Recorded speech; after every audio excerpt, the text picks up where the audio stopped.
प्रिय विद्यार्थियों और मित्रों, मैं ओपी तिवारी संकल्प विथ ओपी सर चैनल पर आप सभी लोगों का हार्दिक स्वागत करता हूं। देखिए, रेलवे एनटीपीसी का मैं प्रैक्टिस करवा रहा था। प्रीवियस ईयर के क्वेश्चन करवा रहे थे। उसमें 7 प्रैक्टिस हो चुके हैं, ये 8वां प्रैक्टिस है। तो आज चलते हैं 8वें प्रैक्टिस को, देखते हैं कि 8वें प्रैक्टिस में कौन सा क्वेश्चन है।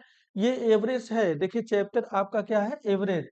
एलसीएम एफसीएफ हो चुका है। तो हम चलते हैं 8वें प्रैक्टिस पर और देखते हैं कि क्वेश्चन कैसे हल करते हैं। सभी लोग देखें।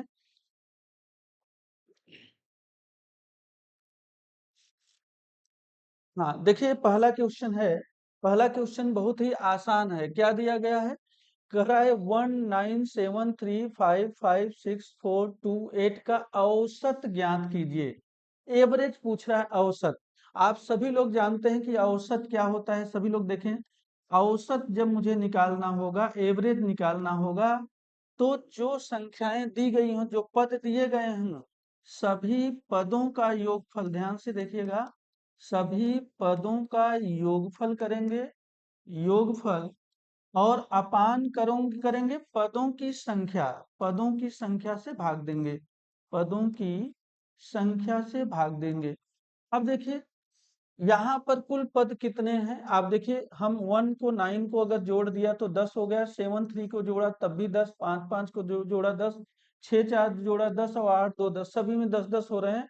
तो 10 20 30 40 50, यानी सभी को अगर जोड़ देंगे हम इन सब को तो 50 हो जाएंगे। और पदों की संख्या 10 है। देखिए, 1 2 3 4 5 6 7 8 9 10। तो ये 10 है, तो 10 से हम भाग देंगे और ये क्या आ जाएगा, एवरेज आपके निकल के आ गया कितना, 5। तो 5 हमारा आंसर हो गया। 5 कहाँ दिया गया है? ये ऑप्शन सी में दिया गया है। तो ऑप्शन सी हमारा राइट आंसर होगा। तो बहुत ही आसान क्वेश्चन था। अब हम चलते हैं दूसरे अच्छा, ये एक बात देखिएगा, ये क्वेश्चन पूछा, सभी प्रीवियस ईयर के क्वेश्चन है, नीचे मैंने लिख दिया है। ये 5/4/2016 में पूछा गया है, रेलवे एनटीपीसी में। तो अब हम दूसरा क्वेश्चन देखते हैं और देखते हैं कि दूसरा क्वेश्चन क्या होने वाला है। सभी लोग देखें दूसरा क्वेश्चन। यहाँ पर देखिए, क्वेश्चन नंबर 2 क्या कहता है, एक कक्षा में 29 छात्रों का औसत भार 48 केजी 48 किलो है। यदि कक्षा अध्यापक का भार भी इसमें शामिल कर लिया जाए तो औसत भार 1/2 केजी बढ़ जाता है, यानी 1/2 केजी बढ़ जाता है। देखिए, इसको आसान विधि से कैसे निकालेंगे हम आपको बता रहे हैं। ध्यान से देखिए, 29 छात्र है ना, और एक अध्यापक शामिल हो गया। यानी कह रहा है कि यदि इसमें शामिल कर लिया जाए, कहाँ, किसको, एक अध्यापक को, अध्यापक संख्या 1 है, तो 29 तो पूरे छात्र थे और एक अध्यापक हो गया, तो कुल कितने संख्या हो गई, 30। और वृद्धि कुल कितनी हुई, देखिए, सभी में 1/2 की वृद्धि हो रही है। यानी अगर हम कुल वृद्धि की बात करें, कुल वृद्धि कितनी हो गई, तो आप देखिए 30 हो गए और 30 में 1/2 की वृद्धि हो गई, तो कुल कितने की वृद्धि हो गई, 15 केजी की वृद्धि हो गई, 15 केजी का। अच्छा, देखिए, अध्यापक का भार पूछ रहा है। तो पहले जो छात्रों का औसत भार था वो 48 केजी था। तो 48 केजी ये अध्यापक का भार औसत तो था ही पहले ही, क्योंकि तभी 15 वृद्धि हुई है। तो इसमें जोड़ दीजिए, 8 और 5 13 हो गया, 4 1 5 1 6, यानी 63 केजी हो जाएगा। अध्यापक वो भार जो है ये 63 केजी। देखिए, हमारा ए ऑप्शन बिल्कुल राइट आंसर है, 63 केजी होगा। अच्छा, अगर इसे डिटेल निकालना चाहें, देखिए, ये आप 60 तक तरीके से निकाल सकते हैं, आसान विधि है। 29 थे छात्र, एक अध्यापक आ गया, टोटल की संख्या 30 हो गई। 30 में 1/2 केजी सभी में वृद्धि हुई, तो कुल वृद्धि कितनी हुई, 15 केजी की। और पहले से 48 केजी था, जोड़ दीजिए 63 केजी। लेकिन अगर हम इसी को डिटेल निकालें, तब जानते हैं कैसे निकालेंगे, ध्यान से देखिएगा सभी लोग। ये 29 छात्रों का औसत भार दिया है कितना, 48 केजी। हम इधर गुणा कर लेंगे, इधर गुणा कर लेंगे। बाकी क्या दिया गया है, 29 में एक और शामिल हो गए, अध्यापक भी, तो 30 हो गए। अब 1/2 केजी का मतलब 0.5 केजी। तो 0.5 केजी बढ़ गया, तो 48 में 0.5 जोड़ दीजिए तो 48.5 हो जाएगा। इसका गुणा करके निकाल लीजिए, इसका गुणा करके निकाल लीजिए, और दोनों का अंतर, जो दोनों का गुणा करके निकालिएगा और जो दोनों का अंतर होगा वही हमारा क्या हो जाएगा, आंसर हो जाएगा। और जब अंतर आप निकालेंगे तो यही निकल के आएगा, आप निकाल के चेक कर लीजिएगा, 63 केजी ही आएगा। तो आप समझ गए डिटेल हम कैसे निकालते हैं, लेकिन डिटेल में गुणा करना होगा। यहाँ आप देखिए आसानी से आपने निकाल लिया। तो चलिए चलते हैं अब क्वेश्चन नंबर 3 पर, देखते हैं क्वेश्चन नंबर 3 क्या होने वाला है। देखिए यहाँ पर क्वेश्चन नंबर 3 देखिए, यदि बालू, बेंजामिन तथा बाबुर का औसत अंक 80 है। देखिए बालू का मतलब ये रेत वाला बालू नहीं है, नाम दिए गए हैं कि बालू, बेंजामिन तथा बाबुर का औसत अंक 80 दिया गया है। इसमें बेंजामिन और बाबुर के औसत अंक 85 दिए गए हैं। तो बालू के अंक ज्ञात कीजिए, यानी तीन लोगों का जो औसत अंक है वो 80 है। तो इनका कुल अंक कितना हो गया, 240। यानी हम गुणा करेंगे तो कुल आ जाएगा, तीनों का कुल अंक 240। और दो का, बेंजामिन और बाबुर का दिया गया है औसत 85, तो दो का 85 दिया गया है। यानी दो का कुल कितना हो गया, तो 2 पचे 10 और 2 अठे 16 एक 17। तो अब देखिए अगर इसमें माइनस करेंगे तो तीसरे वाले का यानी बालू का निकल के आ जाएगा अंक। तो देखिए 240 में 170 माइनस करेंगे तो 30 और 40 70, यानी 70 आ जाएगा। और यही हो जाएगा बालू का अंक, यानी बालू का अंक कितना हो जाएगा, 70। तो 70 कहाँ पे दिया गया है, ऑप्शन डी में। आपका राइट आंसर हो जाएगा ऑप्शन डी। तो ये आपका 70 आ गया। तो आप समझ रहे होंगे, बहुत ही आसान क्वेश्चन। देखिए ये भी पूछा गया है कब, 2016 का ही क्वेश्चन है, शिफ्ट 2 में आया है, एनटीपीसी का क्वेश्चन है। चलिए हम चलते हैं क्वेश्चन नंबर 4 पर और देखते हैं क्वेश्चन नंबर 4 में क्या दिया हुआ है। देखिए क्वेश्चन नंबर जो 4 है, यहाँ पर क्या है, 5 व्यक्तियों का औसत वजन 76 केजी है। इनमें से 4 व्यक्तियों का जो वजन है वो दिया गया है अलग अलग, 72 केजी, 74, 75 और 81 केजी है। तो पांचवें व्यक्ति का वजन पूछ रहा है। बहुत अच्छा प्रश्न है। देखिए कुछ नहीं है, इसमें क्या करेंगे, 5 व्यक्तियों का कुल वजन निकाल लेंगे। तो कुल वजन के लिए जो औसत वजन है उसमें गुणा करेंगे 76 से। तो 5 30 और 5 से 35 और 3 38, यानी 380 हो गया, 380 केजी आ गया। अब देखिए चार जो लोग हैं, 4 लोग, 4 व्यक्तियों का वजन कुल कितना है, तो इनको जोड़ करके इसमें से माइनस करेंगे। भाई ये 5 व्यक्तियों का है और 4 व्यक्तियों का जोड़कर हमने माइनस करेंगे तो पांचवें व्यक्ति का आ जाएगा। चलिए जोड़ते हैं। देखिए 4 और 2 6, 6 5 11, 11 1 12, तो लिख दिया 2 और एक देखिए बचा हासिल, तो 8 1 9, 9 और 1 10 से 16, 16 और 7 आपका 16 4 20 3 23, 23 7 कितना हो जाएगा, 30 हो जाएगा। तो 30 से कर देंगे 302। तो देखिए 302 आया, हम माइनस करेंगे 380 में से 302, 78 आ जाएगा, यानी 78 केजी हो जाएगा इसका आंसर। तो ये हो जाएगा बी, यानी पांचवें व्यक्ति का जो वजन होगा वो कितना होगा, 78 केजी होगा। यही हमारा आंसर आया, यानी राइट आंसर होगा ऑप्शन बी। तो आप समझ रहे होंगे, देखिए यहाँ 5 व्यक्तियों का कुल वजन 380, 4 व्यक्तियों का कुल वजन मैंने इसे जोड़ा हुआ है, 4 व्यक्तियों का जोड़ दिया 302 आया, और इसमें से माइनस कर दीजिए 380 में से 302, तो ये पांचवें व्यक्ति का आ जाएगा वजन 78 केजी। तो देखिए ये भी क्वेश्चन 2016 का ही है, सभी लोग देखते रहे। अब चलिए चलते हैं हम क्वेश्चन, अगले क्वेश्चन पर, और देखते हैं कि अगला क्वेश्चन हमारा क्या होगा। क्वेश्चन नंबर 5, एक कक्षा में 30 छात्रों का औसत वजन दे रहा है 15 किलोग्राम है। यदि कक्षा अध्यापक का, यानी कक्षा अध्यापक का भार भी इसमें शामिल कर लिया जाए, वजन भी इसमें शामिल कर लिया जाए, तो औसत वजन 1 किलोग्राम बढ़ जाता है।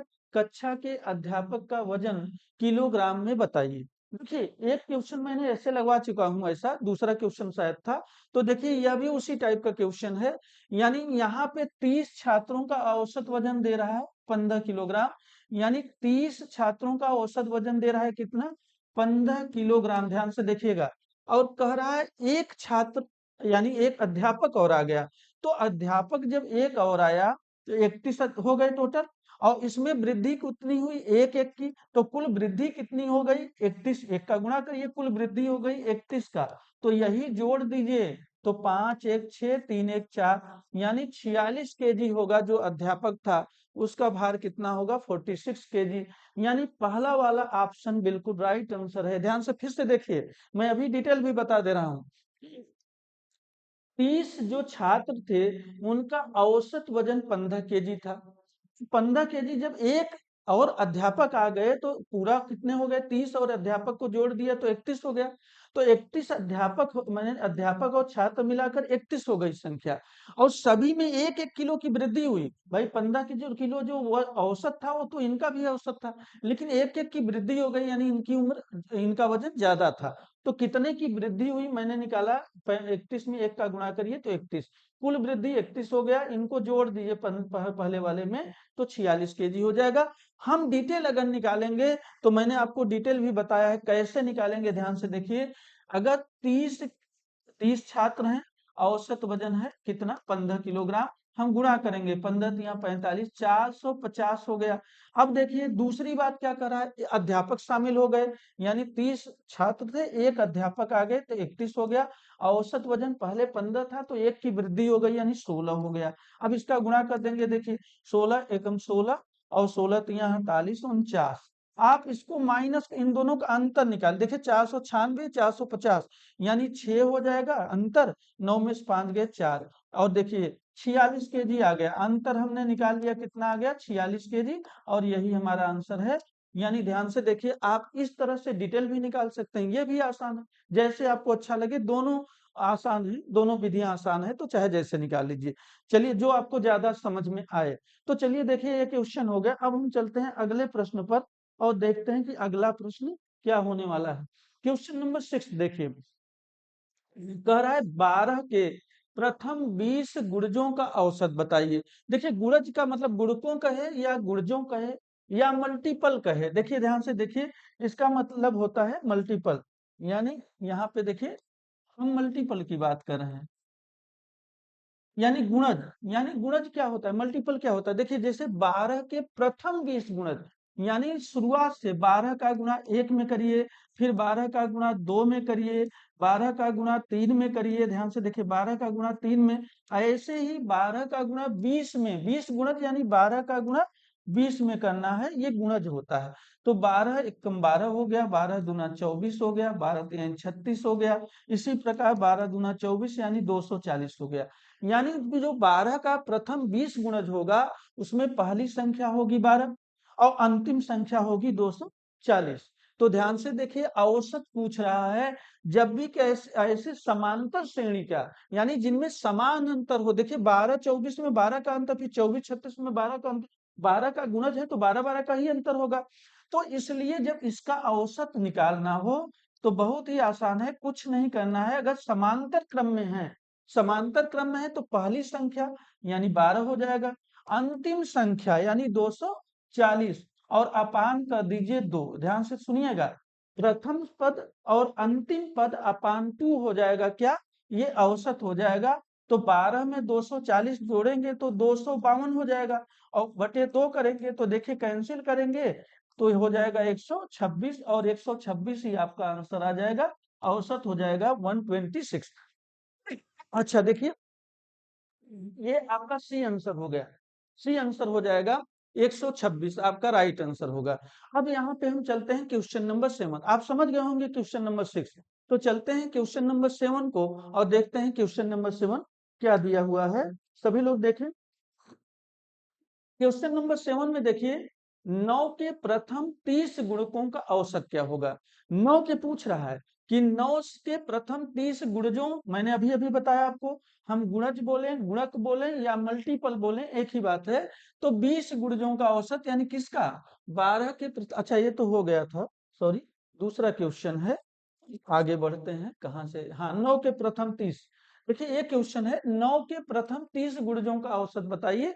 तो 9 का प्रथम 30 गुण यानी 9 का गुणा 1 में, 9 का गुणा 2 में यानी 9, 9 दूना 18, ऐसे ही 30 गुणज यानी 9 into 30, तो 9 त्रिक 27 270, आप बताइए, पहली संख्या 9 और अंतिम संख्या 270, मैंने यही कहा था प्रथम और अंतिम को जोड़कर अपान 2 कर दीजिए। जब ये गुणज वाले प्रश्न यानी समांतर क्रम वाले प्रश्न हो तो मुझे औसत निकालना है, एवरेज निकालना है, तो हम क्या करेंगे, 9 करेंगे प्लस 270 करेंगे अपान 2 करेंगे, तो देखिए 279 हो जाएगा, और अपान 2 करेंगे तो ये कैंसिल, एक हो जाएगा, 2 3 6, 2 9 18 दशमलव 5, यानी 139.5 हो जाएगा, 139.5 आ जाएगा। ये आपका सी ऑप्शन बिल्कुल राइट आंसर होगा। कौन सा होगा, सी, 139, 139.5। तो आप ये नहीं देखा, ये क्वेश्चन हो, ये भी क्वेश्चन 2016 में आया हुआ क्वेश्चन है। चलिए हम चलते हैं अगले प्रश्न पर और देखते हैं कि अगला प्रश्न क्या होने वाला है। Question number 8। अब देखिए क्वेश्चन नंबर 8 क्या कह रहा है, 5 क्रमागत, देखिए सम संख्या क्रम से है। पहली बात तो ये देखिए 5 क्रमागत और सम संख्याओं का औसत दिया गया है 40। इन संख्याओं में से सबसे छोटी संख्या पूछ रहा है कि छोटी संख्या का मान ज्ञात कीजिए। अच्छा ध्यान से देखिए, सम संख्याओं का औसत, औसत का मतलब माध्य होता है, मतलब मध्य में। अच्छा बताइए आप, जैसे हम मध्य की जब भी बात करते हैं, 5 अगर हैं, कोई भी 5 व्यक्ति है या 5 संख्या है, तो मध्य कौन होगा, मान लीजिए मैं मध्य में हूं तो मेरे दाहिने तरफ भी 2 होंगे और बाएं तरफ भी 2 होंगे, तो हमारी तीसरी जो संख्या होगी वही मध्य होगी। यानी जितनी संख्या बाएं तरफ उतनी ही दाहिने तरफ होगी, तो उसका माध्य जो बीच में होगा, ठीक, 2 बाएं हो गए 2 दाएं हो गए, तो जो मध्य में होगा वही माध्य होगा, यानी औसत होगा। तो 5 क्रमागत सम संख्या है, औसत 40 है। ध्यान से देखिएगा, एक ये 2 3 4, ये 5 संख्या हो गई। 5 संख्या मध्य हम किसको कहेंगे, इसी को कहेंगे भाई, 2 इधर हो गए 2 उधर, तो ये मध्य में है, यानी यही क्या है, ये 40 है। माध्य यानी औसत, औसत 40 है। तो अब देखिए संख्या सम है और क्रम से है, तो जब संख्या क्रम है, सम है और क्रम से है, तो 40 से छोटी जो संख्या सम होगी वो क्या होगी, 2 माइनस कर दे, यानी 38 होगी। ये वाली संख्या क्या होगी, 38 हो जाएगी। ये वाली संख्या क्या होगी, 36 हो जाएगी। और सबसे छोटी संख्या ही पूछा है, तो छोटी संख्या तो यही हो जाएगी। आगे की देखिए, यही आंसर हो जाएगा हमारा 36 जो है, यही आंसर हो जाएगा 36। तो यहाँ पे देखिए छोटी संख्या बी आपका ऑप्शन है। लेकिन अगर बड़ी पूछा होता तो हम आगे बढ़ते, 40 के बाद क्या होगा, 42 हो जाएगा, 42 के बाद क्या हो जाएगा, 44 हो जाएगा। अगर सबसे बड़ी संख्या पूछा जाता इस सवाल में तो 44 होता, लेकिन सबसे छोटी संख्या पूछा है, इसलिए आंसर क्या होगा, 36। और आंसर ये हमारा बी ऑप्शन एकदम राइट आंसर है। तो आप देख सकते हैं ये हमारा क्वेश्चन का आंसर होगा बी। चलिए चलते हैं हम अगले प्रश्न पर और देखते हैं कि अगला प्रश्न हमारा क्या होने वाला है। सभी लोग देखें क्वेश्चन नंबर 9। क्वेश्चन नंबर 9 देखिए, प्रथम 50 प्राकृत संख्याओं का माध्य है, यानी प्रथम 50 प्राकृत संख्याओं का माध्य क्या होगा ये पूछ रहा है। देखिए यहाँ गुणज वगैरह की बात नहीं की गई है, प्राकृत संख्या यानी नेचुरल नंबर्स की बात की गई है कि प्रथम जो 50 नेचुरल नंबर हैं, प्राकृत संख्याएं हैं, उनका माध्य क्या होगा। तो देखिए प्राकृत संख्याएं अगर हम शुरू से कहें तो 1 होगा, 2 होगा, 3 होगा, 4 होगा, ऐसे ही बढ़ते जाएं और 50 तक कहा है। तो जब हम इसका माध्य यानी औसत निकालते हैं तो इसमें भी तो देखिए ये क्रमागत है, यानी एक एक का अंतर है। ये आपका जो अंतर है ये समान अंतर होगा, समांतर श्रेणी का प्रश्न होगा, समांतर क्रम होंगे, तो एक एक का सब में अंतर है। तो हम क्या करेंगे, औसत मैंने आपको बताया एवरेज निकालेंगे, तो पहली संख्या यानी 1, अंतिम संख्या यानी 50 को जोड़ देंगे और अपान क्या करेंगे 2। तो देखिए 51 आ गया, और 51 अपान 2 करेंगे तो इसे कैंसिल करेंगे तो 25.5 आ जाएगा। तो ये हमारा आंसर हो जाएगा, आंसर दूसरा वाला आंसर होगा राइट आंसर। तो ये भी आपने देख लिया, ये आंसर हमारा जो सही आंसर होगा वो क्या होगा, 25.5 होगा। तो चलिए चलते हैं अगले प्रश्न पर और देखते हैं कि अगला प्रश्न क्या होने वाला है। सभी लोग देखें, यहाँ पर देखिए क्वेश्चन नंबर 10। क्वेश्चन नंबर 10 में क्या कहा गया है, प्रथम 6 अभाज्य संख्याओं का माध्य ज्ञात कीजिए। यानी प्रथम 6 अभाज्य संख्याएं हैं, शुरुआत से अभाज्य। देखिए अभाज्य संख्याओं का कोई निश्चित क्रम नहीं होता, आपका सम संख्या, विषम संख्या, प्राकृत संख्या, इन सभी का क्रम होता है, निश्चित क्रम होगा।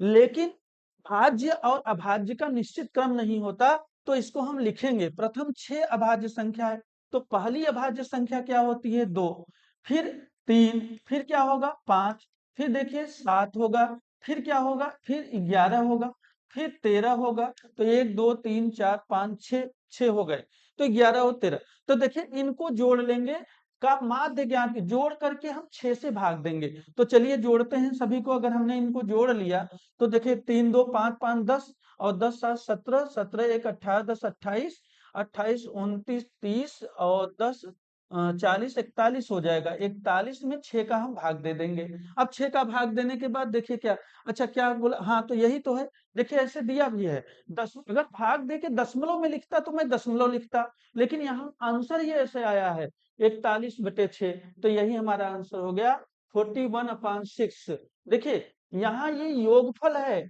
और इनको जोड़ करके मैंने जब औसत निकालना है तो हम क्या करेंगे? अपान 6 करेंगे, यानी औसत के लिए 41, तो देखिए योगफल आया था, यहाँ मैंने यहीं पे भाग दे दिया। आप ऐसे कर सकते हैं 41/6, यानी एवरेज हो जाएगा क्या? 41/6। तो यही आंसर आ गया सी। तो चलिए चलते हैं अगले प्रश्न पर और देखते हैं कि अगला प्रश्न क्या होने वाला है। क्वेश्चन देखिए, क्वेश्चन नंबर 11। यहाँ पर देखिए 7 के प्रथम 20 गुणकों, वही प्रश्न गुणज वाले हैं, औसत ज्ञात कीजिए। 7 के प्रथम 20 गुण, अच्छा देखिए ये क्वेश्चन बहुत पूछा जा रहा है, ध्यान रखिएगा, ऐसे प्रश्नों को अच्छे से देख लीजिएगा। 7 के प्रथम 20 गुणजों, यानी 7 का इंटू 1 करेंगे तो पहली संख्या आ जाएगी, और डॉट डॉट डॉट 7 इंटू 20 गुणज कह रहा है, तो 20 का गुणा से करेंगे तो अंतिम संख्या आ जाएगी, यानी 7 गुना 14 140। हमें औसत निकालना है, माध्य निकालना है, तो पहली संख्या 7 और अंतिम संख्या 140 को जोड़ेंगे, अपान क्या करना है? 2 करना है। तो देखिए 147 हो जाएगा, और अपान जब 2 करेंगे तो 2 सत्ते 14, 2 तिहाई 6 0.5, यानी 73.5 आ गया। ये हमारा सी वाला आंसर हो जाएगा 73.5, 73.5 हमारा राइट आंसर हो जाएगा, यानी सी। तो आपने देख लिया, यहाँ पे 11 क्वेश्चन हो गए। अब हम चलते हैं 12वें क्वेश्चन पर और देखते हैं कि अगला प्रश्न क्या है। 12वां नंबर क्वेश्चन क्या दिया गया है? देखिए क्वेश्चन नंबर 12 में क्या दे रहा है? 9 के प्रथम 20 गुणजों का औसत। अच्छा शायद ये क्वेश्चन मैंने करवाया है पहले, लेकिन मुझे ध्यान नहीं आ रहा है, लेकिन फिर से देख लेते हैं, शायद ये हो या दूसरा हो, जो भी हो चलिए देख लेते हैं। 9 एक कम 9, ये पहली संख्या हो गई। 20 गुणज कह रहा है तो 9 इंटू 20 हो जाएगा, 9 दूनी 18 हो जाएगा, 180। औसत निकालना है तो पहली संख्या और अंतिम संख्या को जोड़ेंगे, यानी 9 प्लस 180, और अपान क्या करेंगे? 2। तो ये हो गया 189/2। तो भाग देंगे, 2 9 18, 2 चौक 8 0.5, यानी 94.5 हो जाएगा। तो 94.5 कहाँ दिया गया? ऑप्शन डी में, ऑप्शन डी में दिया गया है, राइट आंसर है। क्या होगा? 94.5। तो देख लिए हैं, यहाँ आंसर हो गया 94.5। चलिए चलते हैं अगले प्रश्न पर, देखते हैं कि अगला प्रश्न क्या होने वाला है। क्वेश्चन नंबर सभी लोग देखते रहे, क्या होगा अगला क्वेश्चन। यहाँ पे देखिए क्वेश्चन नंबर 13, ये आपका है 5 क्रमागत संख्याओं का औसत दिया है 50। सबसे बड़ी और सबसे छोटी संख्या के गुणनफल तथा चतुर्थ और दूसरी संख्या के गुणनफल का अंतर क्या है? अगर आप क्वेश्चन को अच्छे से समझ के करेंगे तो चाहे जितना क्वेश्चन घुमाए आप उसको अच्छे से लगा लेंगे। देखिए यहाँ भी यही है, क्वेश्चन बहुत सरल है, बस थोड़ा सा घुमाया है। क्या कह रहा है? 5 क्रमागत संख्याओं, क्रमागत संख्या की कह रहा है, सम या विषम नहीं, संख्या यानी प्राकृतिक संख्या को हम ले लेते हैं। 5 क्रमागत संख्याओं का औसत 50, यानी माध्य 50 है, सबसे बड़ी है। अच्छा बताइए, हमने यही कहा था ना, जब मध्य में 5 हैं या कुल संख्या 5 है तो मध्य में कौन होगा? 2 बाएं और 2 दाएं होंगे। जैसे देखिए एक संख्या, दो संख्या, 3 4 5 संख्याएं हैं, तो मध्य में तो यही होगा ना। मध्य में जो है वो क्या है? 50 है। अच्छा 50 के पहले संख्या क्या हो जाएगी? एक कम करिए, क्योंकि सम विषम नहीं दिया, संख्या दिया गया है, संख्या यानी प्राकृतिक संख्या को लेंगे, यानी 49 हो गया, इसके पहले वाली संख्या 48 हो गया। अब इसके बाद वाली संख्या क्या हो जाएगी? 51, और इसके बाद वाली संख्या क्या हो जाएगी? 52। तो देखिए 48 49 50 51 52, यही संख्याएं हैं 5। अब जो कहे जैसा कहे, सबसे बड़ी और सबसे छोटी संख्या के गुणनफल, तो सबसे बड़ी और सबसे छोटी संख्या यही हो जाएगी, 52 सबसे बड़ी और ये 48, यानी 52 इंटू 48, ये कह रहा है। प्लस क्या कर रहा है? गुणनफल तथा चतुर्थ और दूसरी संख्या के गुणनफल, यानी चौथा और यहाँ पे देखिए चौथी संख्या, ये दूसरी संख्या, यानी कह रहा है 51 और 49 के गुणनफल का अंतर पूछ रहा है। इनका गुणनफल निकाल लीजिए, इनका और अंतर बता दीजिए। चलिए बता देते हैं। देखिए हम इसका गुणा करेंगे तो 2 अठे 16, 2 चौक 8 एक 9 और 5 अठे 40 और 5 चौक 20 4 24, यानी ये आ जाएगा 6 9 4 2, यानी इसका हो जाएगा 2496। 2496 इसका गुणा आ जाएगा। इसको चलिए करते हैं। यहाँ पे देखिए ये हो जाएगा 49 और ये हो जाएगा 5 9 45 और 5 चौक 20 4 24, तो ये कितना हो जाएगा 9 5 4 9 2499। तो ये हो जाएगा 2499। ध्यान से देखिए ये। अब इनका अंतर बताइए कितना है, 3 है। अंतर पूछा है तो भाई 9 में 6 गए 3, ये 99, ये 3 आ गया। यही हमारा आंसर है। देखिए अंतर क्या है, 3। ये आंसर होगा ए। ये हमारा राइट आंसर हो जाएगा। ये आंसर कह रहा है इनका अंतर बताइए, यानी इनका यानी अच्छा एक बात और ध्यान रखिएगा, अगर दोनों का अंतर कहेगा तब तो 3 है, लेकिन ये कह रहा है इनका और इनका अंतर, तो अगर माइनस भी दिया है तो माइनस कर देंगे। क्यों? क्योंकि 2496 में से जब हम 2499 को घटाएंगे तो -3 आएगा, तो आप कह सकते हैं कि -3 है ना। तो ये -3 हमारा आंसर आ जाएगा। तब ये नहीं लगाएंगे, तब क्या, अगर -3 नहीं दिया होता तो केवल अंतर दे रहा है तो हम 3 ही आंसर देते, लेकिन यहाँ -3 दे देंगे, क्योंकि सबसे बड़ी सबसे छोटी संख्या के गुणनफल और तथा सब चतुर्थ और दूसरी संख्या के गुणनफल का अंतर पूछ रहा है, यानी इसमें से इसको माइनस करना है, तो हम कहेंगे -3। चूंकि -3 आंसर दिया गया है तो हमारा आंसर बी हो जाएगा। राइट आंसर क्या होगा, बी। चलिए चलते हैं अगले प्रश्न पर और देखते हैं कि अगला प्रश्न क्या होने वाला है। ध्यान से देखिएगा। Question number 14। देखिए 5 क्रमागत संख्याओं का औसत कह रहा है 100। पहली संख्या ज्ञात कीजिए, तो बहुत आसान क्वेश्चन। 5 क्रमागत संख्याओं का औसत 100 है, यानी ध्यान से देखिए वही चीज जो मैंने अपनी अभी बताया, 1 2 3 4 5 है, तो ये औसत यानी माध्य यानी 100 है। तो कह रहा है क्या, पहली संख्या बताइए, यानी पहले ही बताना है। अच्छा सम विषम नहीं दिया गया, क्रमागत संख्या दिया गया है, यानी प्राकृतिक संख्या, यानी ये कितना हो जाएगा 99 और ये कितना हो जाएगा 98। तो पहली संख्या 98 होगा, यही हमारा आंसर होगा। क्या आंसर होगा, 98। तो देखिए ये 98 आंसर आ गया। अंतिम संख्या पूछता तो 102 मैं बोलता। अंतिम संख्या क्या होगी, 102। क्यों? क्योंकि 101 हो जाएगा, 102। ये भी पूछ सकता था कि अंतिम क्या होगा, तो अंतिम 102 होता। यहाँ पहली संख्या पूछ रहा है तो 98 हमारा आंसर आ गया। और ये कौन सा ऑप्शन होगा, ऑप्शन ए बिल्कुल सही आंसर है। तो चलिए चलते हैं अगले प्रश्न पर और देखते हैं कि अगला प्रश्न क्या है। देखिए क्वेश्चन पूछा गया है 2016 का ही प्रश्न है, सभी लोग देखते चलें क्वेश्चन। अब देखिए क्वेश्चन नंबर 15 आ गया। 15 नंबर क्वेश्चन क्या कह रहा है, यदि 6 धनात्मक पूर्णांकों का औसत 55 तथा इन 6 संख्याओं में से सबसे बड़ी व सबसे छोटी संख्या के बीच 24 का अंतर है, तो इन 6 पूर्णांकों में से सबसे बड़ी संख्या का अधिकतम संभव मान कितना होगा। ध्यान से देखिएगा, 6 संख्याएं हैं। चलिए देखिए x1 x2 ऐसे मैं लिख के समझा रहा हूं आपको, x3 x4 और x5। ध्यान से देखिए x5 x6, ये 6 संख्याएं हैं। अगर हम x6 की बात करें तो x6 जो होगा वो क्या होगा, यानी वो क्या कर रहा है, सबसे छोटी संख्या और सबसे बड़ी संख्या का अधिकतम संभव। अच्छा ये कह रहा है 24 है, सबसे बड़ी सबसे छोटी संख्या के बीच 24 का अंतर है, यानी x6 की जो वैल्यू है वह x1 + 24 है। 24 है। अब अगर हम इन सबकी वैल्यू यक्स यक्स मान लें, सबकी वैल्यू मान लें कि यहाँ भी ये यक्स ये यक्स ये यक्स, यानी कि ध्यान से देखिए, मान लीजिए हमने x1 equal to x2 equal to x3 equal to x4 और equal to x5 equal to X मान लें, यक्स। तो देखिए हम क्या करेंगे, तो जब x1 को यक्स मान लो तो x + 24 हो जाएगा। ये x + 24 आ जाएगा, किसकी वैल्यू, x6 की वैल्यू। और हम कह सकते हैं, ध्यान सभी लोग देखिएगा कि यहाँ पे देखिए x plus x plus x plus x plus x, 1 2 3 4 5, यानी x1 x2 x3 x4 x5 की जगह x6 लिख दिया और x6 की जगह लिख दिया x + 24। और इन सभी की वैल्यू दिया गया है 6 धनात्मक से, यानी 6 × 55। 6 इंटू 55। देखिए 55 है, फिर से लिख के कर दे रहा हूँ, 6 इंटू 55। तो चलिए देखिए, अब देखिए इसको जोड़ेंगे तो ये 6x हो जाएगा प्लस 24, और उसका गुणा कर दीजिए तो 6 पंजे 30 हो जाएगा, और 6 पंजे 30, 3 33 हो जाएगा। अब अगर हम 6x की बात करें तो 330 माइनस 24 हो जाएगा, यानी कितना हो जाएगा, 306 हो जाएगा 6x की वैल्यू। तो x की वैल्यू क्या हो जाएगी, 306 में 6 का भाग दे दीजिए, तो 6 पंजे 30 और 6 कम 6, यानी x की वैल्यू 51 हो गया।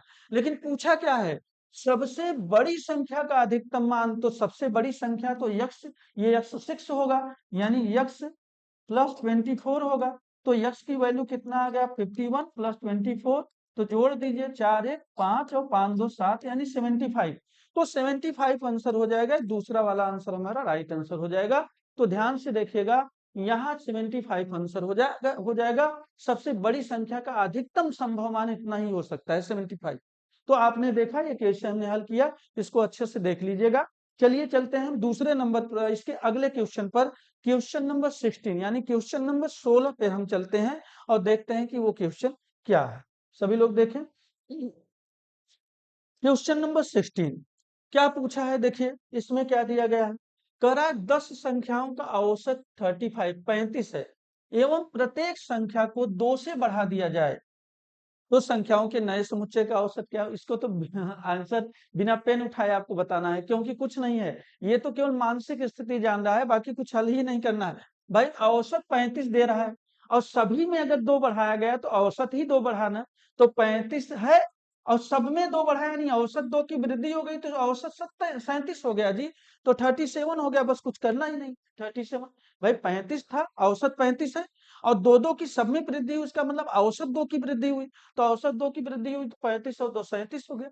क्यों हम डिटेल में जाए, उसको 35 का गुणा 10 में करें, ये भी है, 35 का गुणा 10 में करें, फिर जो है देखिए ये 2 की वृद्धि हुई, यानी 10 दूना 20 वृद्धि हुई, तो जितना आया उसमें 20 जोड़कर फिर 10 से भाग दें तब भी यही आएगा, क्योंकि 10 का गुणा 35 में करेंगे 350, और 2 की सब में वृद्धि यानी 20 की वृद्धि, तो 350 और 20 को जोड़ेंगे 370, और 370 में 10 का फिर भाग देंगे तो 37 आएगा। तो डिटेल हुआ, आप ऐसे आराम से लगा सकते हैं, ध्यान से देखिएगा।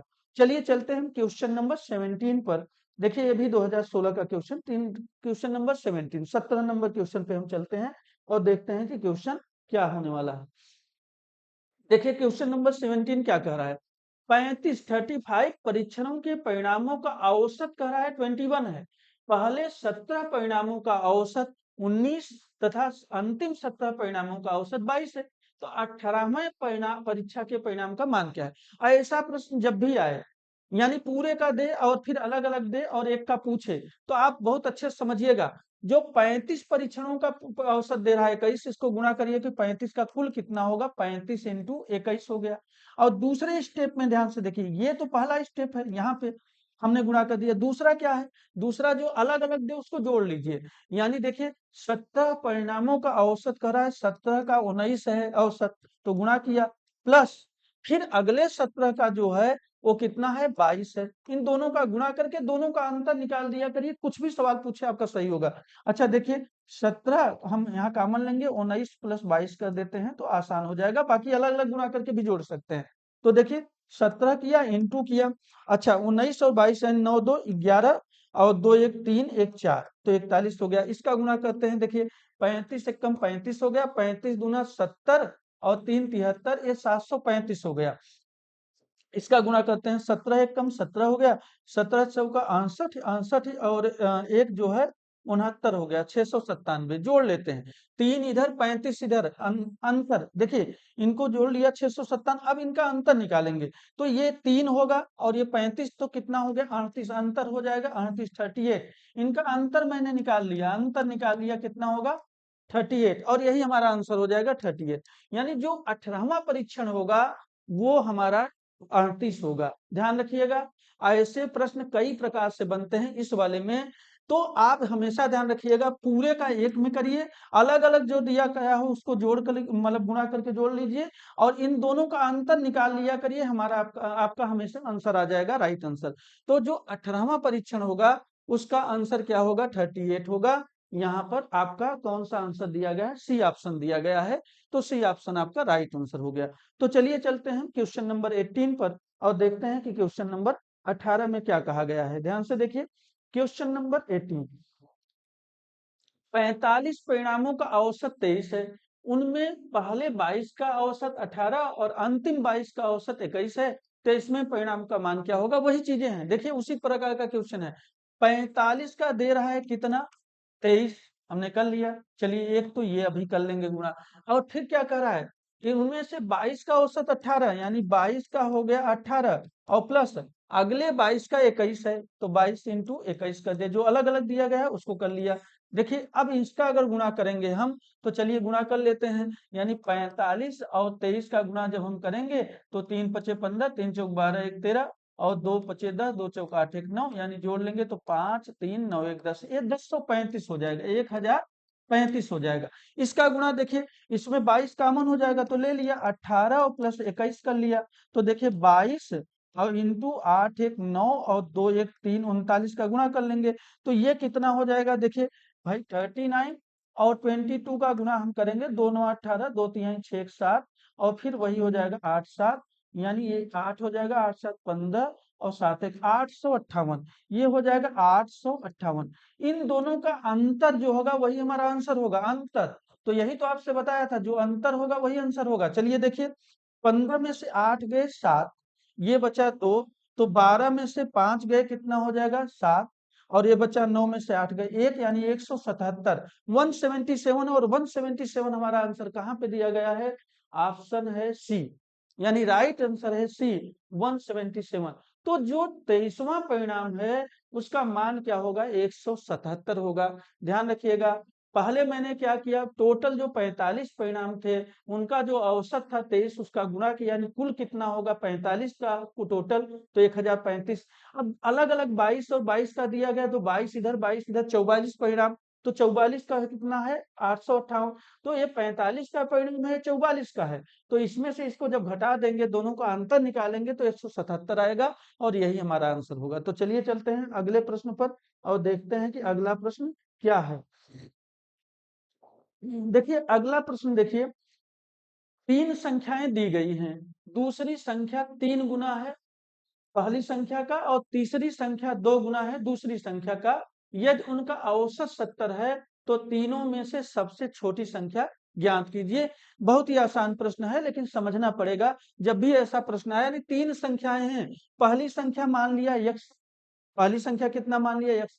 तो आ रहा है दूसरी संख्या 3 गुना है पहली संख्या का, यानी जो दूसरी संख्या है पहली संख्या का 3 गुना, यानी 3 यक्स हो जाएगा। और फिर क्या कह रहा है?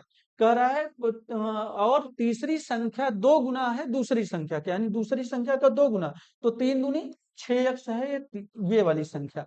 और कह रहा है इसको जब जोड़ेंगे, ध्यान से देखिए, कह रहा है यदि उनका औसत 70 है, यानी सभी का औसत, यानी तीन संख्या है तो 7 भाई कुल संख्या कितनी हो जाएगी? तीन, देखिए कुल हो जाएगी 3 इंटू 70, भाई औसत 70 है ना, तीनों का योगफल कितना होगा? 70 इंटू 3 यानी 210। अब आइए 6 3 9 1 10 यक्स, 10 यक्स बराबर 7 त्रिक 21, 210। तो देखिए इसको कैंसिल करेंगे, यक्स की वैल्यू आ गई 21। अब पूछा क्या है? जो पूछे वही बता दीजिए। सबसे छोटी संख्या यक्स ही है, तो यक्स बराबर 21 आ गया, यही होगा आंसर। तो 21 आपका आंसर हो जाएगा। सबसे छोटी संख्या, तो सबसे छोटी संख्या हो जाएगी, क्या हो जाएगी? 21 आपका। अगर मान लीजिए दूसरी संख्या पूछता तो 21 में 3 का गुणा करते, तीसरी संख्या पूछता या सबसे बड़ी संख्या पूछता तो 21 में 6 का गुणा करके हम बता देते, यही आंसर होगा। ध्यान से देखिएगा, राइट आंसर हमारा हो जाएगा डी। आपने देख लिया, 19 क्वेश्चन हो गए। चलिए चलते हैं अगले प्रश्न पर और देखते हैं कि अगला प्रश्न क्या होने वाला है। देखिए क्वेश्चन नंबर 20, क्वेश्चन नंबर 20 में क्या है? यदि एक छात्र के अंक गलती से, बहुत अच्छा प्रश्न है, बार बार पूछा जाता है, रिपीटेड क्वेश्चन है, ध्यान रखिएगा, गलती से 68 की जगह 86 टाइप हो गए तो कक्षा का माध्य यानी मीन 1/2 बढ़ गया, कुल छात्रों की संख्या कितनी? मीन कहें औसत कहें एक ही बात है, ध्यान से देखिए, एवरेज। अब देखिए, अच्छा आप बताइए, 68 की जगह 86 हो जाए, अगर 86 और 68 हम माइनस कर दें, देखिए कितना बढ़ा, यानी 16 में से 8 गए 8 और ये 7 में 6 गए 1, 18। यानी कह रहा है कुल छात्रों की संख्या की, माना छात्रों की संख्या यक्ष है और सभी में 1/2 की वृद्धि हो रही, तो कुल वृद्धि हम कितनी होगी, कुल वृद्धि होगी 1/2 का गुणा करिए, और वास्तव में कुल वृद्धि कितनी हुई है, 18 हो गई है, 18। तो यक्ष की वैल्यू कैसे निकालेंगे, 18 इंटू 2/1 यानी 36, यानी छात्रों की कुल संख्या हो गई 36। ध्यान से देखिएगा, बहुत ही आसान प्रश्न है, फिर से बोल रहा हूं भाई, 68 की जगह अगर 86 लिख दिया गया तो बताइए कितना ज्यादा हो गया, 18, 18 की वृद्धि हो गई ना। और वास्तव में हम अगर संख्या मान लें, छात्रों की संख्या को अगर यक्ष मान लें, यक्ष मान लें, तो 1/2 की वृद्धि सभी में हो रही है जितने छात्र हैं। तो यक्ष इंटू 1/2 यानी कुल वृद्धि कितना हुआ, यक्ष इंटू 1/2, और इधर वृद्धि दे रहा है 18, तो यक्ष इंटू 1/2 इक्वल टू 18। तो यक्ष की वैल्यू क्या हो रही है, 18, उधर जाएगा 75 होगा 2/1 यानी 36। यानी जो छात्र होंगे उनकी संख्या कितनी होगी, 36 होगी। ध्यान रखिएगा 36। तो ये आपका आंसर हो गया, ऑप्शन बी राइट आंसर होगा। चलिए चलते हैं हम अगले प्रश्न पर और देखते हैं कि अगला प्रश्न हमारा क्या होने वाला है। देखिए क्वेश्चन नंबर 21, क्वेश्चन नंबर 21 देखिए, 25 थैलों का औसत वजन 55 ग्राम है, एक थैले का वजन 56 के स्थान पर 65 पढ़ लिया गया, शुद्ध औसत ज्ञात कीजिए। बहुत ही अच्छा प्रश्न, उसी प्रकार का क्वेश्चन है। देखिए दो विधियां आप डिटेल भी कर सकते हैं, बहुत आसान से शॉर्ट में भी कर सकते हैं। कैसे, देखिए कह रहा है 55 थैलों का औसत वजन 55 ग्राम, हम पहले डिटेल बता देते फिर शॉर्ट भी आपको बता देंगे।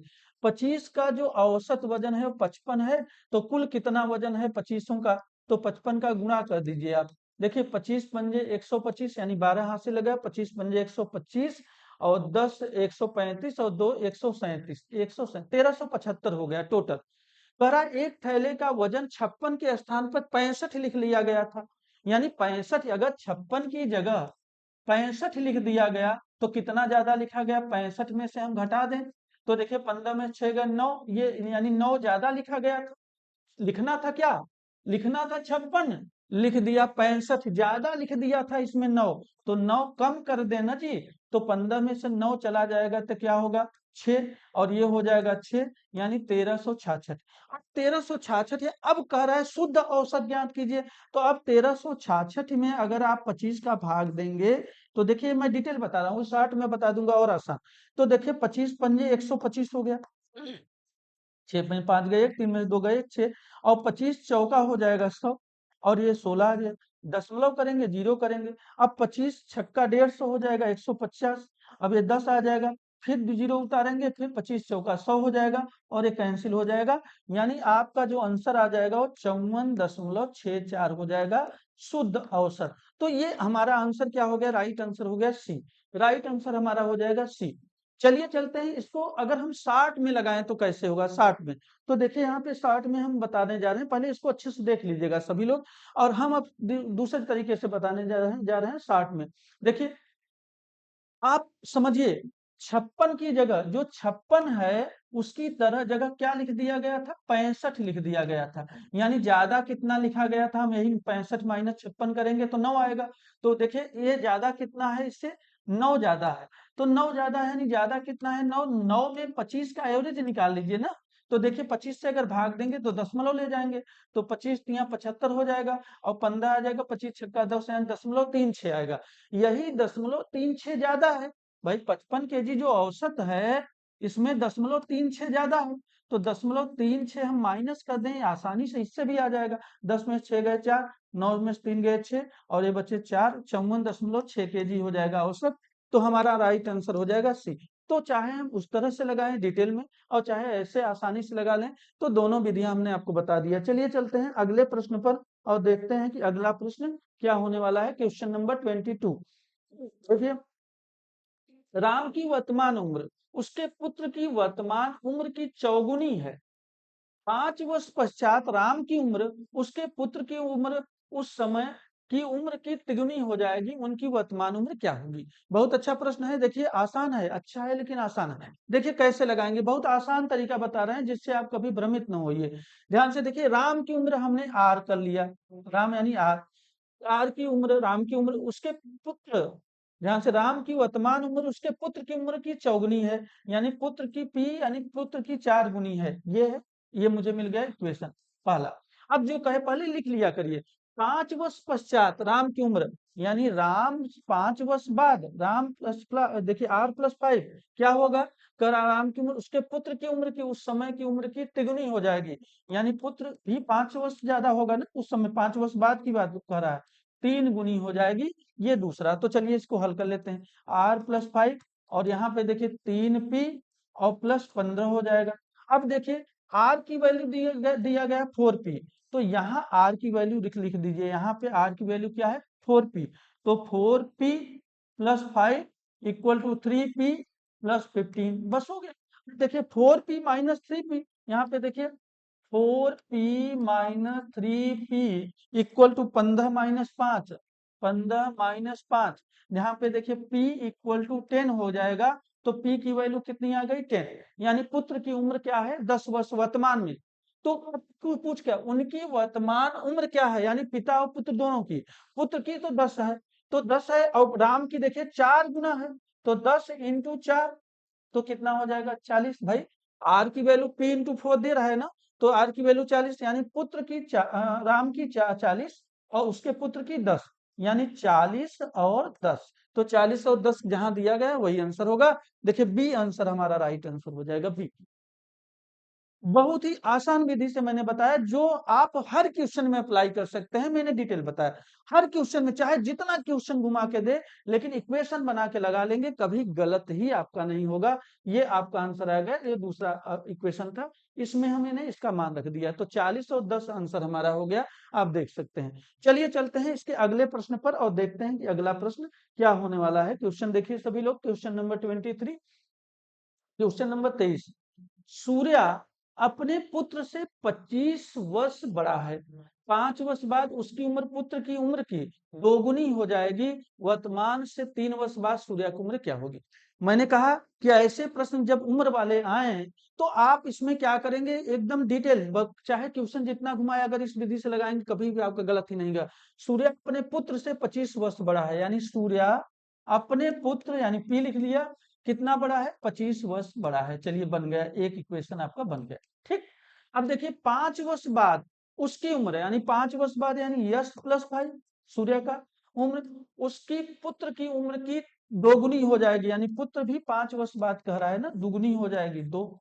इसको देखिए यश प्लस 5 इक्वल टू 2 अच्छा 2p हो जाएगा, तो यहाँ लिख देते हैं 2p, तो देखिए 2p और प्लस 10 हो जाएगा। अब यानी यस माइनस 2p और इक्वल टू 10 माइनस 5, तो 5 हो जाएगा।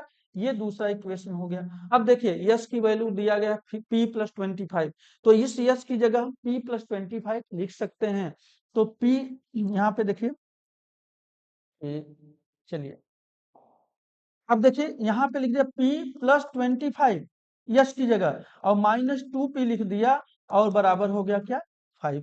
यहाँ पे देखिए, अब देखिए p में से माइनस 2p हो जाएगा, अगर p में से माइनस 2p हम करें तो माइनस p हो जाएगा, और उधर 5 माइनस 25 हो जाएगा, 5 माइनस 25, तो यहाँ देखिए माइनस p बराबर माइनस 23 आ जाएगा, यानी p माइनस माइनस तो कैंसिल हो जाएगा, p की उम्र क्या हो जाएगी 23 हो जाएगा, p की कितना हो जाएगा 23, तो ये 23 हो गया। अब पूछा क्या है, 3 वर्ष बाद सूर्या की उम्र पूछा है, अभी तो ये 23 वर्ष पुत्र की उम्र है, तो सूर्या की उम्र कितनी है अभी की उम्र बताइए, तो 23 में 25 वर्ष बड़ा है, तो देखिए हम 23 प्लस 25 करेंगे तब सूर्या का निकलेगा, तो 5 3 8 और 2 2 48 साल तो सूर्या की उम्र वर्तमान में है।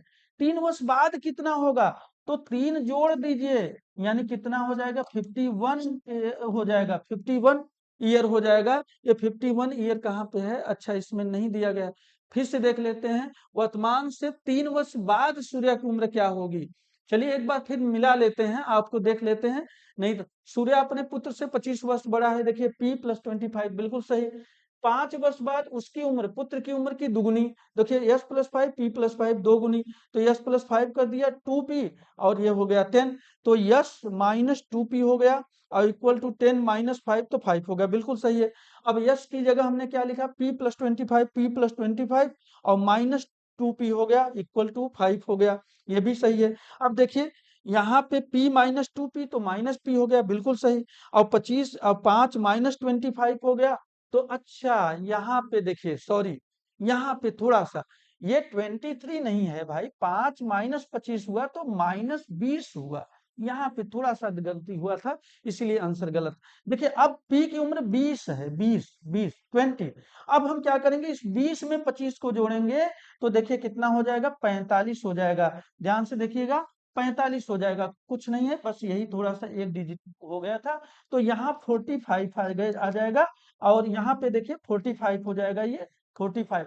और इसी में हम क्या जोड़ेंगे, 3 को जोड़ देंगे तो 48 केजी हो जाएगा। ये 45 केजी है, ध्यान से देखिएगा, ये 45 केजी, 45 और प्लस 3 जोड़ दिया तो 48 हो गया।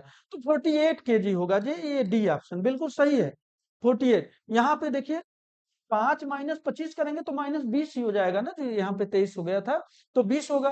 और 20 यहाँ पे देखिए 20 और 25 वर्ष बड़ा है तो 25 जोड़ दिया 45 और 3 जोड़ दिया, चूंकि 3 वर्ष बाद का पूछ रहा है तो 3 वर्ष बाद कितना हो जाएगा, 48। वर्तमान में 45 है, 3 वर्ष बाद 48 हो जाएगी सूर्या की उम्र। तो राइट आंसर हो जाएगा डी, डी फॉर डॉक्टर।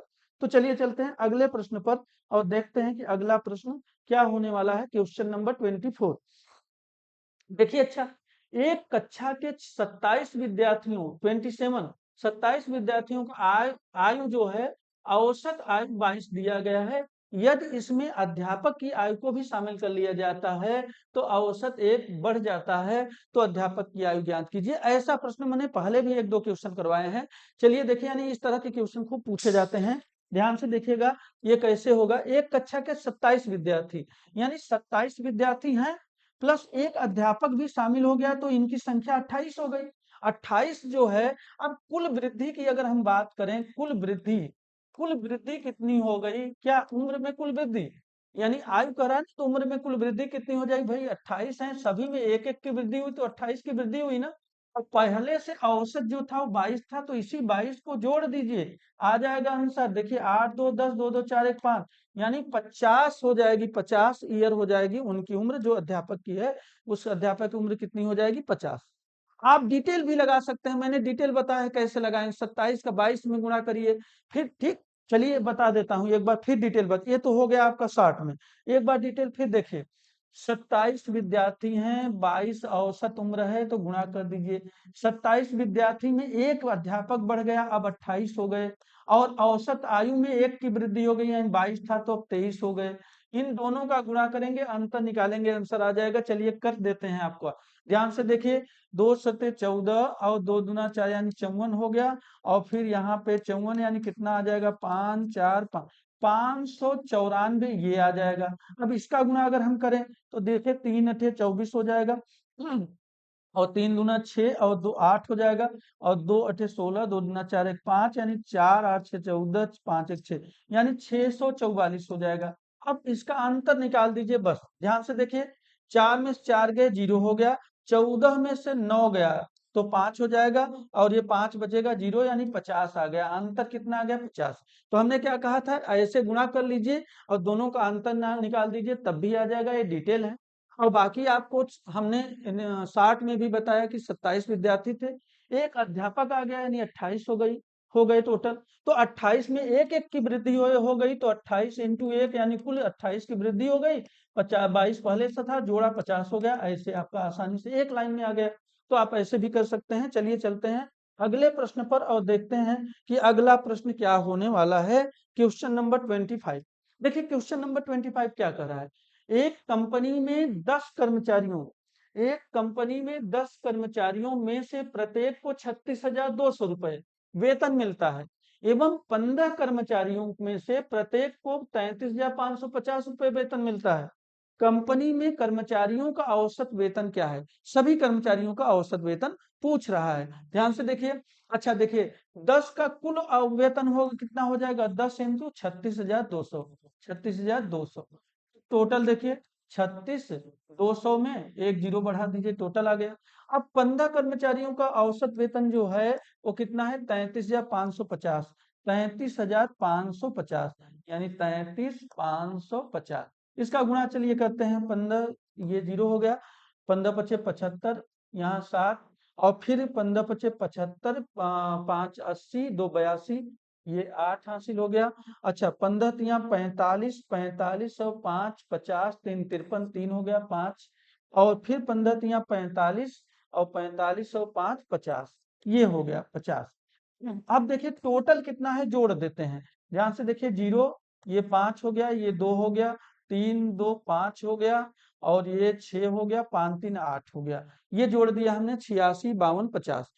क्या करेंगे, टोटल 25, यानी 10 भी इधर थे, 15 कर्मचारी इधर, टोटल कितने कर्मचारी, 25 है ना, 25 से भाग देंगे।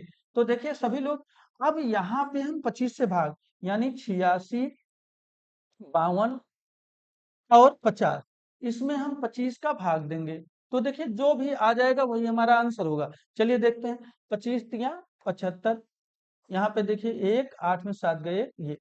अब क्या हो जाएगा, 25 चौका 100, 4 बार जाएगा, तो ये हो जाएगा 15। अच्छा 2 हमने ले लिया, 25 छक्का 150, देखिए 150, तो यहाँ पे 2 आ गया, 2 आ गया। अब यहाँ पे क्या करेंगे, 5 उतारेंगे। अब देखिए यहाँ पे फिर जीरो बढ़ाएंगे, फिर अच्छा फिर जीरो डाल लिया। अब कितना होगा, यहाँ पे देखिए, अच्छा 5 उतारेंगे, 1 मिनट, ठीक ठीक, 5 उतारा, तो देखिए यहाँ हम नहीं बढ़ाएंगे जी, 1 हो जाएगा, क्योंकि आपका तो ये कैंसिल हो जाएगा।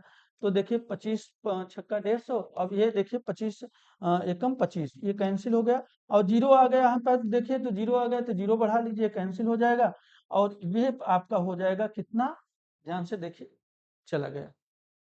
दूसरा क्वेश्चन, अच्छा एक सेकेंड, देखिए दूसरा क्वेश्चन, अच्छा वो लगाया था वो चला गया, देखिए गलती से हमें लग रहा नीचे छू गया।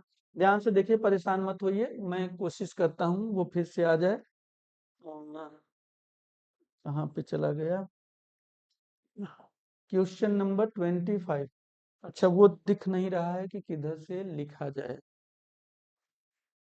एक मिनट, यहाँ से करता हूँ भाई, मुझे भी जो है बहुत ज्यादा अभी नॉलेज इसका नहीं है। देखिए कोशिश करता हूँ, अगर मिल जाए तो फिर से, अच्छा मिल गया, देखिए चला गया था। टेक्निकल नॉलेज मुझे अभी बहुत ज्यादा नहीं है, तो देखिए मुझे ये मेहनत तो करना पड़ेगा, मुझे फिर से लगाना पड़ेगा। जितना अगर आप लोगों के पास हो सकता है लगा हो, कोई बात नहीं, चलिए हम फिर से कर देते हैं, मेहनत करने में पीछे नहीं हटना चाहिए।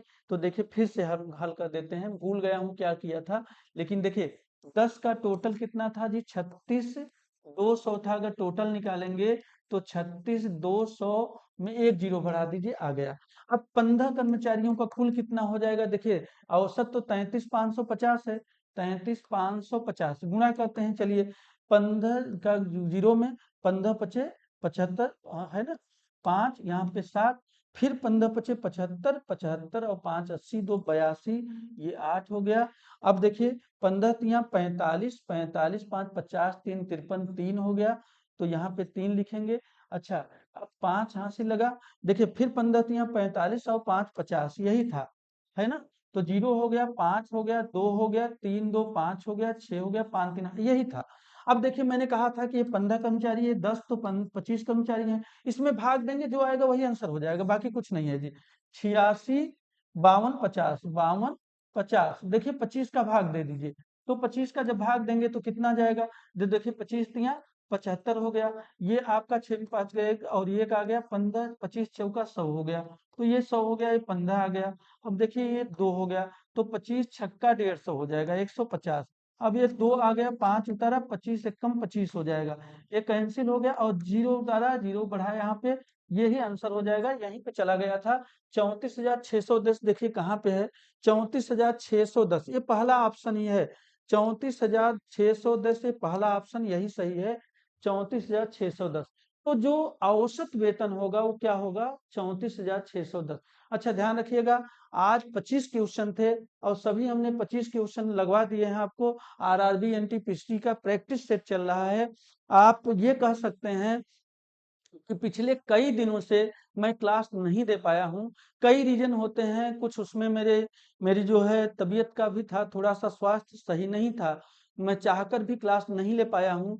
कुछ बच्चों का मैसेज आया हुआ था, फ़ोन भी आया हुआ था कि सर क्लास नहीं चल रही है, क्या आप बंद तो नहीं कर देंगे? ध्यान से देखिएगा, एक बात मैं बता दूँ आपको, मैंने ये शुरू किया है क्लास, पूरा स्टूडियो लगवाया हूँ अपना खुद का, और स्टूडियो लगवा करके इसको पूरी व्यवस्था बना करके क्लास चलाया हूँ। तो ये मन में कभी मत लाइएगा कि क्लास मैं बंद कर सकता हूँ। पूरा जीवन जब तक जीवित रहूँगा, तक ये क्लास चलती रहेगी, ऐसे ही चलती रहेगी। हाँ, चूँकि अभी अकेले ले रहा हूँ, अकेले मैथ की क्लास ले रहा हूँ, अगर थोड़ी-सी अगर स्वास्थ्य खराब हो गया या कोई दिक्कत आ गई, तो 1-2 दिन, 4 दिन, 5 दिन या जो भी आपको मैं अस्वस्थ रहा या कोई बात हुई, तो उस दिन उतने दिन गैप हो जाए वो अलग की बात है। लेकिन क्लास आपकी कभी बंद नहीं होगी, ये ध्यान रखिएगा। और मैं कोशिश करूँगा कि इसको तो दे ही रहा हूँ, यहाँ पे आपका एनटीपीसी चल रहा है। कुछ बच्चे उसके लिए भी किए थे हाई कोर्ट, जो ग्रुप सी और ग्रुप डी है। मैं आपको बता दूं, हाई कोर्ट का अगर कोई भी बच्चा एग्जाम देता हो, तो आप एकदम श्योर रहिए, मैं हाई कोर्ट का जो है पूरा का पूरा मैराथन 1 से 2 दिन, 3 दिन, बस 2 से 3 दिन में मैं मैराथन देने जा रहा हूँ, मैथ का पूरा marathon, high court, group C, MD का। और मैं बता रहा हूँ, आपको विश्वास दिला रहा हूँ, अगर आप उस मैराथन, एक ही वीडियो में दे रहा हूँ इसलिए, एग्जाम नजदीक है, तो आप उसको देख पाएँ एक ही वीडियो में। और अगर आपने उसको पूरा देख लिया, तो निश्चित रूप से उससे बाहर क्वेश्चन नहीं जाएगा। तो चलिए चलते हैं, यहाँ पर आपकी मैं क्लास बंद कर रहा हूँ। हाँ, एक बात और आपसे कहना था, देखिए आप लोग थोड़ा-सा सपोर्ट चाहिए मुझे, तभी मेरा भी मनोबल उठेगा, ऊँचा बना रहेगा।